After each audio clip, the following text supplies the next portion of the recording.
बोलिए वृंदावन में हरि लाल की जय। आप सभी का हमारे YouTube चैनल में स्वागत है और आज बड़ी विशेष और दिव्य जानकारी हम आपके लिए लाए हैं। जैसा कि लोगों का आप सभी लोगों ने कहा होगा कि यह पितृपक्ष चल रहा है, इसमें केवल पितरों का पूजन करें। अभी इसमें भगवान का पूजन अर्चन ना करें, मंदिर ना जाएं, दैनिक पूजन को भी लोग बाग बड़ी उदासीनता पूर्वक करते हैं, या कुछ लोग तो बिल्कुल ही पूजन करना बंद कर देते।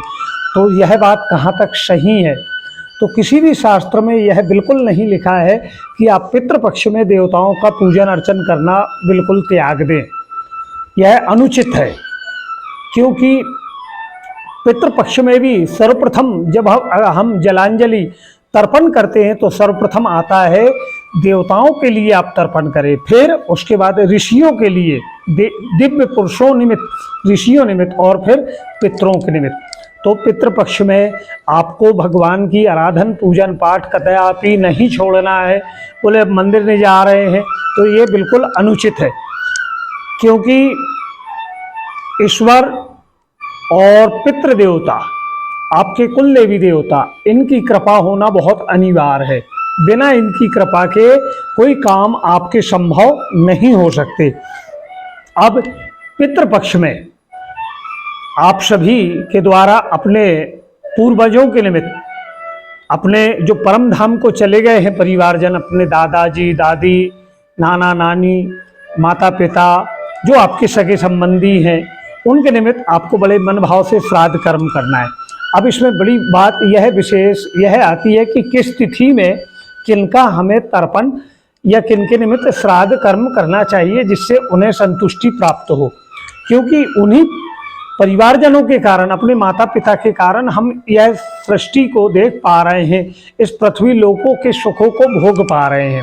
यह केवल जो पितृपक्ष का पर्व रहता है, इसी में आपके पितृ आपसे यही चाहते हैं कि आप उन्हें जलांजलि दें, उन्हें थोड़ा सा तिल, जौ, अक्षत युक्त जल अर्पण करके उन्हें आप संतुष्ट कर दें। तो एकम तिथि में आप अपने ननिहाल पक्ष के परिवारजनों के निमित्त अगर आप तर्पण करते हैं, उन्हें जलांजलि देते हैं, तो वह बड़े प्रसन्न होते हैं। यह तिथि रहती एकम। अब इसके बाद अविवाहित जो थे, जो कुंवारे थे, जिनका विवाह नहीं हुआ था, तो उनके निमित्त करने की जो तिथि आती है वह पंचमी की तिथि रहती है। पंचमी को अविवाहित कुंवारों के निमित्त, उनकी मृत्यु हो गई है, उनके निमित्त आपको श्राद्ध कर्म और तर्पण आप कर सकते हैं। अब इसी में माताओं के निमित्त, महिलाओं के निमित्त आता है तो नौमी तिथि, मात्र नौमी जिसे कहा जाता है, अगर आपको तिथि मालूम है, तीज, चतुर्थी, पंचमी, तो वह आप कर लें। पर आपकी जो आजी थी, पराजी थी, उनके निमित्त आप किस तिथि को करेंगे, तो यह नौमी तिथि रहती है, जिसमें समस्त माताओं के निमित्त बड़े मन भाव से आप श्राद्ध कर्म कर सकते हैं। अब इसी में आपके परिवार का कोई था जो सन्यासी हो गया, ब्रह्मचारी हो गया, बाल ब्रह्मचारी हो गया, और वह परम धाम को चले गए, देव धाम को चले गए, तो उनके निमित्त आपको एकादशी तिथि को आप तर्पण कर सकते हैं, दान पुण्य कर सकते हैं। अच्छा, जो पहले गृहस्थ जीवन में थे, गृहस्थ जीवन को त्याग कर वह सन्यासी बन गए, तो ऐसे मनुष्यों के निमित्त आपको श्राद्ध करना है द्वादशी तिथि को। अब इसी में जो बाल अवस्था में जो बच्चे नहीं रहे आपके, जो 4 साल, 5 साल, 10 साल, 12 साल, 15 साल तक, यह बाल अवस्था कहलाती।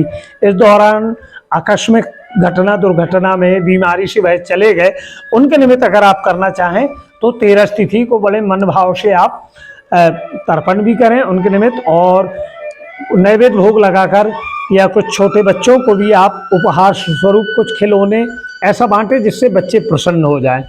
अब जिनकी अकाल मृत्यु हो गई घटना में, दुर्घटना में, या उन्होंने किसी कारणवश आत्महत्या कर ली है, सुसाइड कर लिए, अब ऐसे लोगों को आपको कब उनका श्राद्ध करना है, तो वह तिथि आती 14 तिथि को आप उनके निमित्त अगर यह जल अर्पण करते हैं, तो वह अकाल मृत्यु से जो मरे हैं, जो उन्हें मुक्ति प्राप्त क्यों नहीं हो पाती, क्योंकि उनकी आयु शेष थी, उनकी आयु 60 वर्ष थी और वो 40 वर्ष में चले गए, तो वह 20 वर्ष उन्हें इस मृत्यु लोक में भटकना पड़ेगा।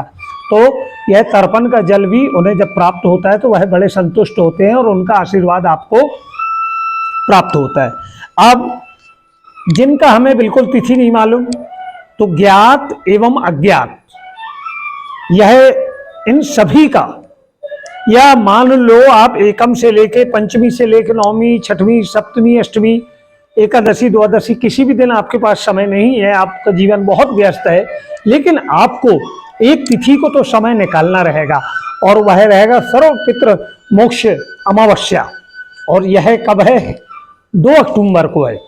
2 अक्टूबर बुधवार के दिन पितृ मोक्षणी अमावस्या के दिन ज्ञात अज्ञात जो जितने हमारे पितृ हैं, पूर्वज हैं, सभी के निमित्त आप किसी नदी के तट पर जाकर तर्पण करें या अपने घर पर ही एक कांसे के पात्र में थोड़ा सा जल लें, तांबे के लोटे में, उसमें थोड़ा गंगा जल मिलाएं, चंदन तिल, हमने इसके पूर्व के वीडियो में तर्पण की विधि डाली है, आप देख सकते हैं।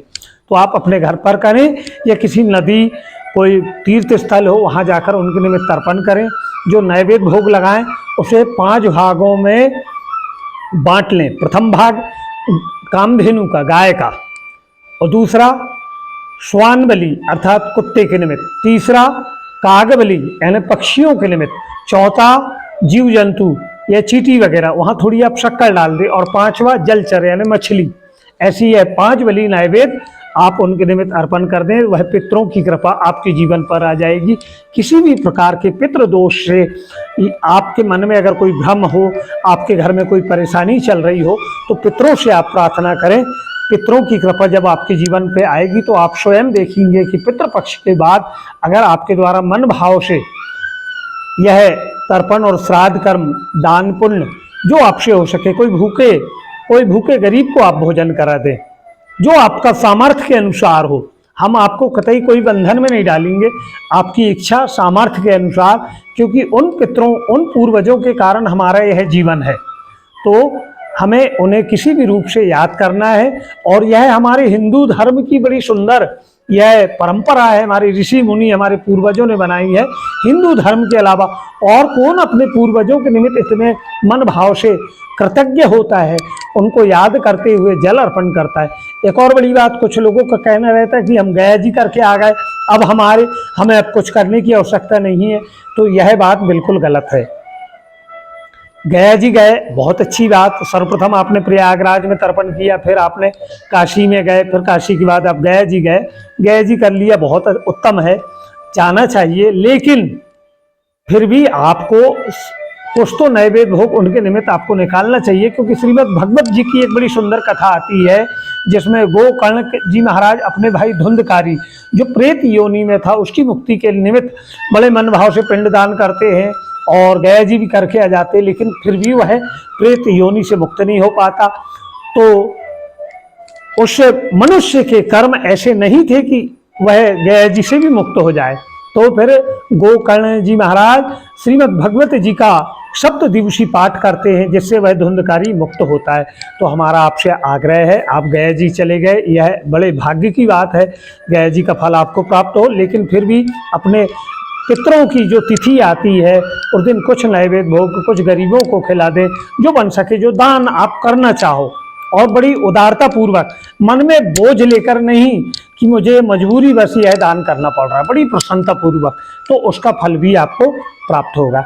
अगर आपको हमारा यह वीडियो अच्छा लगा हो तो आप इसे लाइक करिएगा, और कमेंट बॉक्स में आकर आप हमसे अगर कुछ पूछना चाहें तो आपका स्वागत है, और लोगों तक आप इसे शेयर करें, और जीवन की आपकी समस्त परेशानी प्रभु की कृपा से दूर हो, यही हमारी शुभकामना है। हर हर महादेव शंभु।